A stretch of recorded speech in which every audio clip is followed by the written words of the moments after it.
running mood for dancing, romancing, and reviewing Man Booker winners of prior years. Good evening, campers. It's your boy, Kieran, and we are going to discuss Ben Okri's Famished Road, which won the Man Booker in 1991, and this was part of the Book Boy Book Club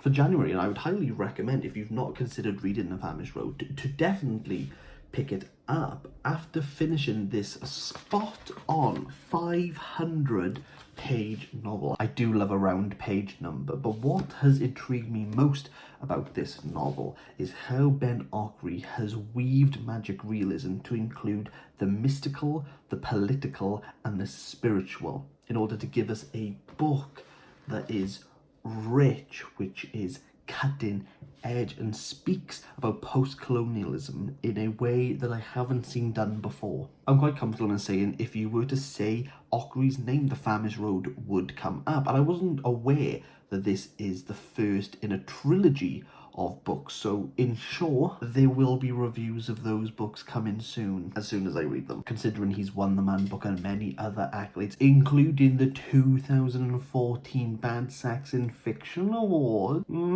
Ignore the latter, focus on the former. I was expected to enjoy myself with this book, and I did, but what I wasn't expecting is how this book subtly but very assuredly becomes a political novel, a critique in colonialization, an investigation into post-colonialism, and a look at modern-day Africa. Now, where this is set in Africa isn't specified, but Okri being Nigerian-born and being brought up in London, it would be safe to assume that this is based in Nigeria. Okri's parents, his mother being Igbo and his father being Urhobo, it's safe to say that this is based in Nigeria, but again, it's not specified. Even Azaro, our main protagonist, is an Akibu, a spirit child, and we'll touch on what that means later on. That word comes from Yoruba, which is a language that resonates around Nigeria, even though the points of reference would have you filter down that this is set in Nigeria. This fact of not conforming to what Nigerian people are, the fact that it is a culmination of culture, of ideas, of people, is what the Famished Road wants to highlight. Definitions, cultures, and people are not as rigid as we want them to be. We might perceive people as being one thing, but they are a melting pot of a lot of different things. That's what makes a person, that's what makes an identity. It is the culmination of many things, be those things that they want, be those things that they don't. We are viewing this town through Azaro, the main protagonist. We are viewing it from a child who does not know much that is going on around him. So as he ventures to understand, we as a reader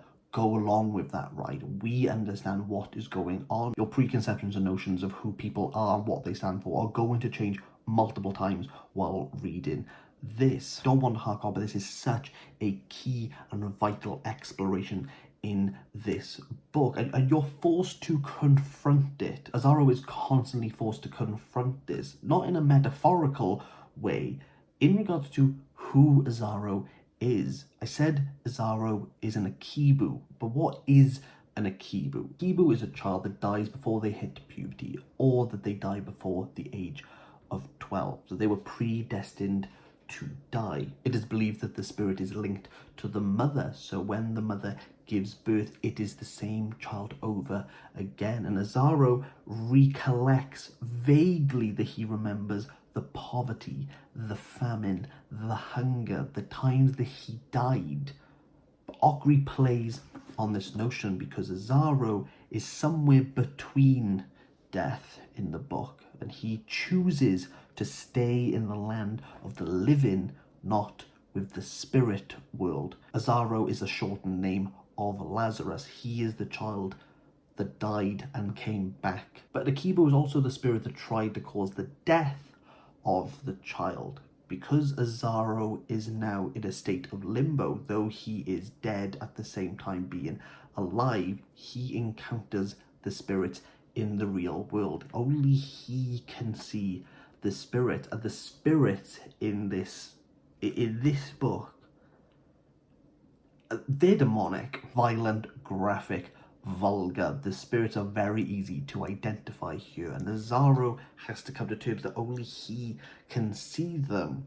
Apart from when he meets Madame Koto. Now, Madame Koto is a fantastic character. She runs a small bar that sells plum wine and hot pepper soup, and she serves mainly drunkards. But Madame Koto is able to see the spirits, for her bar is a sort of middle ground in the run-down, desolate bar where Madame Koto earns no money. She also has to deal with the spiritual, she has to deal with the magic, she has to deal with the spirits at the same time, and she wants to keep Azaro close to her, just asking him to turn up at the bar.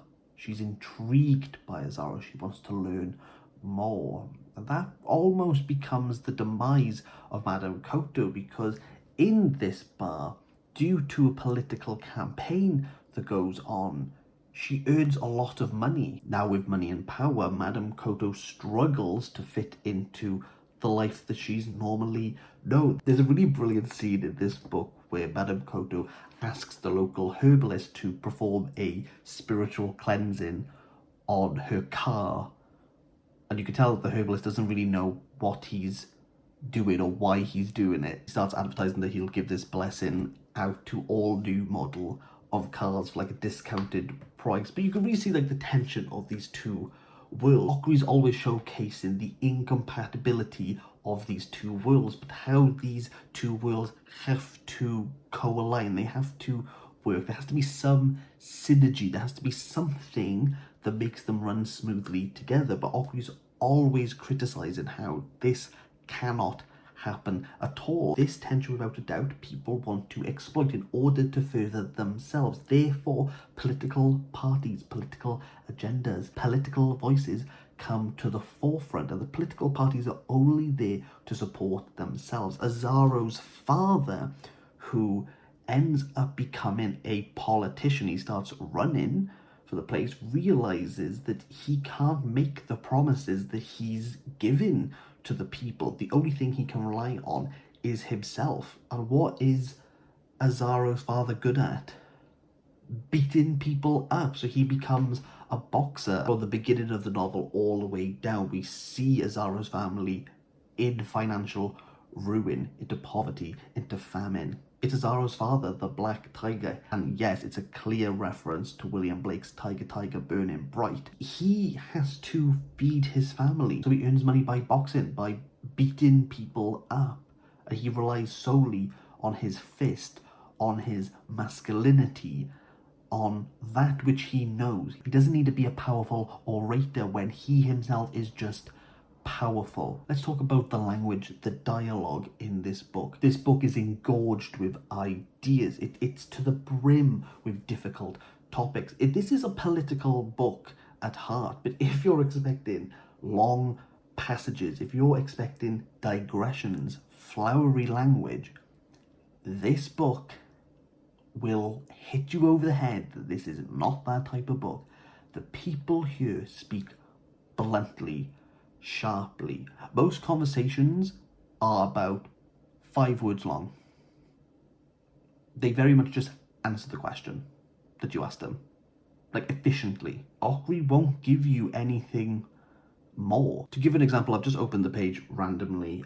This is a conversation between Azaro, his mum, and dad. Where have you been? I was lost.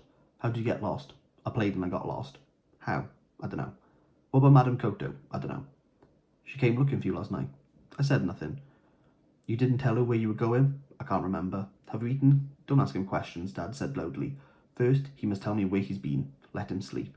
That's how you women spoil your children. Let him rest, then he will talk. But if he doesn't talk, he won't rest. He has prevented my going to work. I want to know what he has been doing. Azaro, tell your father where you've been. I got lost. Where?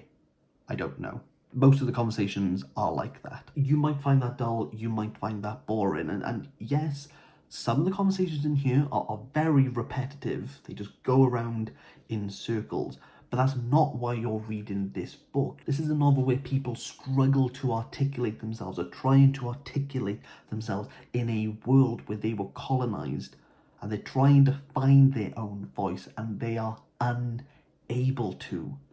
They struggle to. The world won't allow them the breath. But how this book ends, how the spirit world encapsulates this entire political novel is wonderful. This is a 9 out of 10. And again, this is the first of a trilogy. I've got the two upstairs, and I cannot wait to get into them.